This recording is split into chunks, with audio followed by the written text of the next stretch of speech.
जम्मू कश्मीर के पहलगाम में आतंकियों की कायराना करतूत गोलीबारी में 12 से ज्यादा पर्यटक घायल हुए। पूरे इलाके में सुरक्षा बलों का सर्च ऑपरेशन जारी। पहलगाम हमले के बाद घाटी में सुरक्षा बढ़ाई गई है। पूरे इलाके में ड्रोन से रखी जा रही है नजर। चप्पे चप्पे पर सुरक्षा बल तैनात है। एक महिला सैलानी की पुलिस को दी थी हमले की सूचना। शिकायत में बताया आतंकियों ने नाम पूछकर 6 से 7 लोगों पर फायरिंग की। महिला पर्यटक के खुलासे से टारगेट किलिंग की बढ़ी आशंका। मजहब के मुताबिक बनाया गया निशाना। पूरे मामले की जांच में सेना का सर्च ऑपरेशन जारी।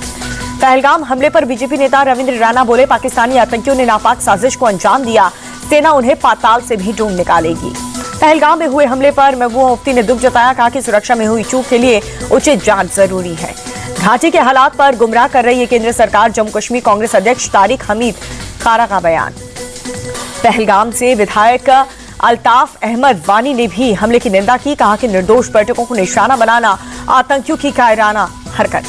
वक्फ कानून को लेकर के मुंबई में बीजेपी की कार्यशाला में केंद्रीय मंत्री किरेन रिजिजू बोले, वक्फ कानून पर मुस्लिमों को गुमराह किया जा रहा है।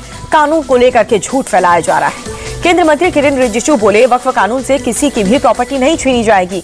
वक्फ संशोधन कानून से गरीब मुसलमानों को न्याय मिलेगा। किरेन रिजिजू बोले, वक्फ की जमीन गरीब मुसलमानों के लिए है। गरीबों से जो भी छीना गया मोदी सरकार उसे लौटा रही है। वक्फ कानून के खिलाफ दिल्ली में बड़ा प्रोटेस्ट बढ़ा। तालकटोरा स्टेडियम में मुस्लिम संगठन का शक्ति प्रदर्शन। मंच पर ओवैसी सैफुल्लाह रहमानी समेत कई लोग मौजूद हैं। मंच पर वक्फ कानून के खिलाफ मौलानाओं की तकरीर। काली पट्टी बांध करके वक्फ बचाओ सम्मेलन में पहुंचे लोग। वक्फ कानून के वापस नहीं होने तक प्रदर्शन जारी रखने का ऐलान। मुस्लिम नेता मोहम्मद अदीब का बड़ा बयान। कहा कि शुक्रिया मोदी साहब, सोई कौम को जगा दिया है। AIMPLB ने सबको एक मंच पर जमा किया। All India Muslim personal law board के अध्यक्ष सैफुल्लाह रहमानी का बयान। कहा कि ये देश पार्टी के मैनिफेस्टो से नहीं चलेगा। वक्फ कानून देश से संविधान के खिलाफ। वक्फ कानून के खिलाफ all India Muslim personal law board के मोहम्मद सुलेमान बोले, कानून के खिलाफ हम लड़ेंगे और जीतेंगे। आजादी की दूसरी लड़ाई के लिए हम तैयार हैं। पश्चिम बंगाल के धुलियाना में वक्फ कानून के प्रदर्शन के बाद कड़ी सुरक्षा। मुर्शिदाबाद के कई इलाकों में सुरक्षा बलों की तैनाती कर दी गई है। बंगाल के सीएम ममता बनर्जी पर हमलावर हुए बीजेपी नेता कैलाश विजयवर्गीय बोले, ममता को देश की नहीं कुर्सी की चिंता है। ममता का प्रयास है बंगाल की जिलों को हिंदूवाहिनी करना। मुर्शिदाबाद हिंसा पर उत्तराखंड के मुख्यमंत्री पुष्कर सिंह धामी बोले कि हिंदुओं पर अत्याचार के मामले में ममता बनर्जी की सरकार वामपंथियों से भी आगे। जनता ममता बनर्जी को बंगाल से जड़ से उखाड़ देगी।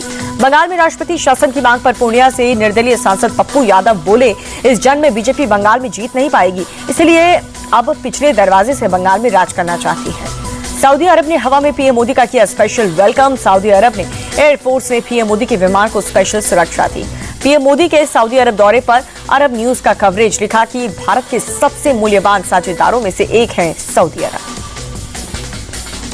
जयपुर में आमिर महल देखने पहुंची अमेरिकी उपराष्ट्रपति JD वेंस के साथ पत्नी उषा और तीनों बच्चे भी मौजूद। राजस्थान के सीएम भजन लाल शर्मा ने उनका भव्य स्वागत किया। जयपुर के आमेर किले में पारंपरिक डांस में हुआ स्वागत। राजस्थानी नृत्य का आनंद लेते दिखे अमेरिकी उपराष्ट्रपति। कांग्रेस पर हमलावर हुए असम के सीएम हिमंता बिस्वा शर्मा। कहा, कांग्रेस अपना चुनाव चिन्ह हाथ से बदल करके लुंगी कर ले। भाजपा सांसद अनुराग ठाकुर ने एक राष्ट्र एक चुनाव विधेयक को परिवर्तनकारी, दूरदर्शी और ऐतिहासिक बताया। कहा कि पीएम मोदी की सरकार सुधार, प्रदर्शन और परिवर्तन में विश्वास रखती है। चर्चा में बीजेपी सांसद बासुरी स्वराज का पर्स पर लिखा था नेशनल हेराल्ड की लूट। एक राष्ट्र एक चुनाव पर जेपीसी की बैठक में भाग लेने पहुंची थी स्वराज। बासुरी स्वराज से कांग्रेस सांसद सुखदेव भगत के पूछा सवाल, पहले ये बताएं कि लूट कहां हुई है, कहां मुद्दों से भटकाने के लिए ये सब कुछ किया जा रहा है। बासुरी स्वराज के बयान पर संदीप दीक्षित बोले, नेशनल हेराल्ड का मामला बिल्कुल साफ सुथरा और सुलझा हुआ है। कंपनियां आपस में शेयर होल्डिंग और नाम बदलती हैं। बिहार में हो रही हत्याओं को लेकर के तेजस्वी यादव का ट्वीट। लिखा, बिहार में मोदी नीतीश का महाजंगल राज। बढ़ते अपराध वाले तेजस्वी यादव के बयान पर बोले बीजेपी प्रदेश अध्यक्ष दिलीप जायसवाल, वो विकास पर बात करें। नीतीश कुमार बुनियादी तौर पर काम कर रहे हैं। उनके नेतृत्व में बिहार आगे बढ़ रहा है। स्कूली छात्रों के लिए सड़क सुरक्षा शिक्षण मॉड्यूल सुरक्षित सफर लॉन्च। दिल्ली में नितिन गडकरी ने धर्मेंद्र प्रधान के साथ इसे लॉन्च किया। दिल्ली में आंध्र प्रदेश के मुख्यमंत्री एन चंद्रबाबू नायडू केंद्रीय मंत्री CR पाटिल से मुलाकात की। देहरादून में इंजीनियरिंग संस्थाओं में विकास पर समीक्षा बैठक हुई। उत्तराखंड के मुख्यमंत्री पुष्कर सिंह धामी ने अध्यक्षता की। गंगा संवर्धन अभियान पर MP के CM मोहन यादव बोले, खेत, तालाब, नदी, पोखर, झरना एक साथ चल रहा है काम यहाँ पर। यह अभियान प्रधानमंत्री की सर्वोच्च प्राथमिकता वाले कार्यक्रम में से एक है। गोवा के मुख्यमंत्री प्रमोद सावंत ने लगाया जनता दरबार, उत्तरी गोवा के सालंकी में लोगों की समस्याएं सुनी। अभिनेता महेश बाबू को ईडी ने मनी लॉन्ड्रिंग मामले में नोटिस भेजा। महेश ने साई सूर्या डेवलपर्स और सुराना ग्रुप के रियल एस्टेट के प्रमोशन का विज्ञापन किया था। एलन मस्क की मां के साथ सिद्धिविनायक मंदिर पहुंची जैकलिन फर्नांडिस में मस्क के साथ मंदिर की तस्वीरें हुई वायरल। पटना में एयरफोर्स की सूर्य किरण एरोबेटिक्स टीम्स ने किया एयर शो। शौर्य दिवस के अवसर पर कल भी होगा एयर शो का आयोजन। उत्तराखंड के रुद्रपुर में मासूम शाह मियां की मजार को प्रशासन ने ध्वस्त कर दिया। एनएच के चौड़ीकरण के लिए हटाई गई है मजार। जम्मू कश्मीर के रामबन में भारी बारिश के बाद पुनर्निर्माण और निकासी का काम जारी है। बाढ़ बारिश के चलते रामबन में हुई थी 3 लोगों की मौत। लैंडस्लाइड प्रभावित रामबन में उमर अब्दुल्ला का विरोध, बाढ़ पीड़ितों ने घेरा। सीएम का काफिला जमकर के नारेबाजी की। रामबन में मुख्यमंत्री उमर अब्दुल्ला बोले, काम में जितनी तेजी लाई जा सकती है लाई जा रही है। हमारा पूरा प्रयास अगले 24 घंटे के भीतर हाईवे खोलने का है। जम्मू कश्मीर के रियासी में सलाल डैम के गेट खोले गए हैं। लगातार बारिश के कारण चिनाब नदी में पानी के तेज बहाव के चलते ये गेट खोल दिए गए। महाराष्ट्र के यवतमाल में गांव में जल संकट गहराया। दूर दूर से पानी लाते दिखी महिलाएं।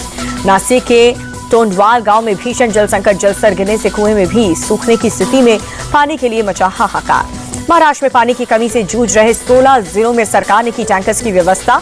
संभाजीनगर, नासिक, लातूर, अमरावती, पालघर समेत 16 जिलों में पानी की समस्याएं। गुवाहाटी में बदला मौसम का मिजाज। शहर के कई इलाकों में बारिश से मौसम हुआ सुहाना। असम के गुवाहाटी में बारिश के बाद सड़कों पर भरा पानी। जल भराव के चलते धीमी हुई वाहनों की रफ्तार।